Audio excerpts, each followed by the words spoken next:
The desperate hours of Samaria. The famine in Samaria was a suffocating grip, squeezing the life from every man, woman, and child within its walls. The once bustling marketplace was a ghost town, its stalls empty, its echoes a haunting reminder of what had been. The people, their faces gaunt, their eyes hollow, whispered of cannibalism, a chilling testament to the depths of their despair. A donkey's head, usually scorned even by the lowest beggar, fetched 80 shekels of silver, and a quarter of a cab of dove's dung, a mere handful of filth, commanded 5 shekels. King Jehoram, helpless and heartbroken, walked the ramparts in sackcloth, his own anguish mirroring that of his starving subjects. Outside the city gate, 4 men, ravaged by leprosy, sat in the dust. Their bodies were decaying, their lives a perpetual quarantine. They were the outcasts, the forgotten, condemned to a slow, agonizing death, shunned by society, and now even by the city's desperate pleas for survival. "Why sit here until we die?" one of them croaked, his voice raspy from hunger and disease. Another, his breath shallow, murmured, "If we go into the city, the famine is there and we will die. If we sit here, we will die. There is but one slim chance." A third, his eyes glinting with a flicker of desperate hope, looked towards the distant Syrian camp. "Let us go over to the camp of the Arameans," he urged. "If they spare our lives, we live. If they kill us, then we die." The fourth, a grim determination etched on his emaciated face, nodded slowly. They had nothing to lose. Death, a constant companion, awaited them regardless. But perhaps, just perhaps, there was a sliver of mercy to be found among their enemies. A whisper of hooves, a roar of gold. And so, as twilight painted the desolate landscape in shades of gray and purple, the 4 lepers, their bodies weak but their spirits ignited by this last desperate gamble, began their slow, arduous journey towards the Syrian encampment. Each step was an act of courage, a defiance against the inevitable. Their hearts pounded, not just from exertion, but from the terrifying uncertainty of what awaited them. Would they be cut down on sight? Would their plea for food be met with scorn and a quick death? But as they drew closer, a strange silence settled over the camp. The usual clamor of soldiers, the neighing of horses, the roar of laughter. It was all absent. A chilling stillness hung in the air, broken only by the rustling of leaves and the frantic beating of their own hearts. With trembling hands, they pushed aside the flap of the first tent. Empty, then the next and the next. Fear mingled with a dawning realization. Something was terribly wrong. They stumbled into the heart of the camp, their eyes widening in disbelief. Tents stood open. Food lay half-eaten on tables, and the air was thick with the scent of recently extinguished campfires. There were donkeys tethered, their panniers overflowing with provisions. There were horses, still saddled, waiting to be ridden. It was as if the entire army had vanished into thin air.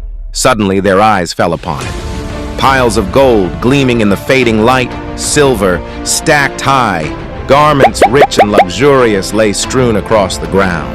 A gasp escaped the lips of one of the lepers. This was no ordinary abandonment. This was a panicked, headlong flight. What they didn't know, what they couldn't have known, was that the Lord had caused the Syrian army to hear a thunderous noise, the sound of chariots and horses, the approach of a mighty army. Terror had seized them, convincing them that the king of Israel had hired the Hittite and Egyptian kings to attack them. In their panic, they had fled, abandoning everything, leaving behind their sustenance, their wealth, and their very lives in their desperate escape.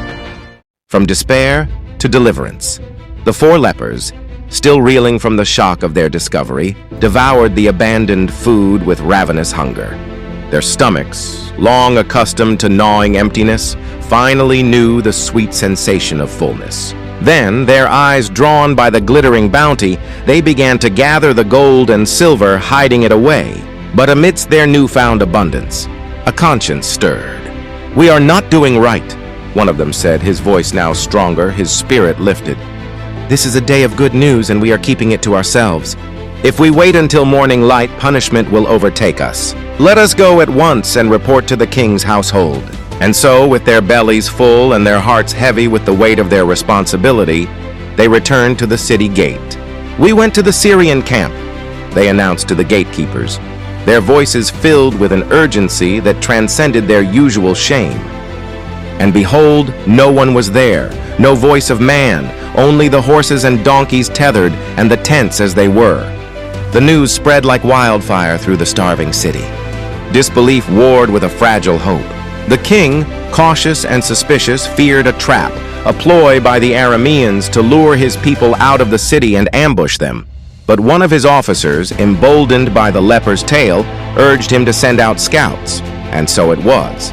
A small contingent was sent, their journey marked by the discarded garments and abandoned equipment that littered the road, clear evidence of the Syrians' hasty retreat.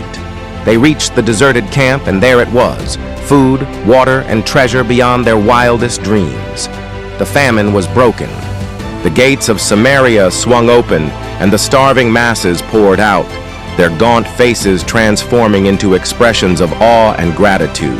They plundered the Syrian camp, filling their empty stomachs and their empty homes. The price of food plummeted, just as the prophet Elisha had foretold. The 4 lepers, once forgotten and condemned, became the unlikely harbingers of salvation. Their desperate gamble, fueled by hunger and a flicker of hope, had led to the miraculous deliverance of an entire city.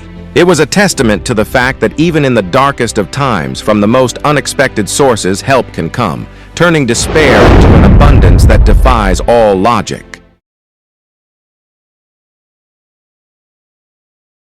Are you feeling stuck? Held back by excuses or the fear of the unknown? This story reminds us that when God calls us to action, He goes before us to prepare the way. Just as a path is cleared, obstacles are moved, and opportunities are created, so too will God make a way for you. Stop making excuses, start taking action. It's time to shed the excuses that keep you from stepping into your purpose, whether it's fear, doubt, or a feeling of inadequacy. Remember that you don't have to navigate life's challenges alone. When God is on your side, you have an unstoppable force leading the way. The message is clear. Don't wait for perfect conditions or a guaranteed outcome.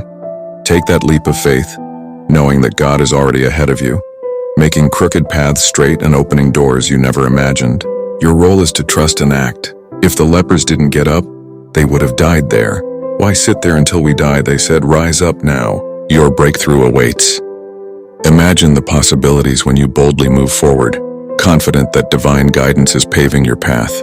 Your breakthrough isn't just a hope. It's a certainty when you align your will with God's.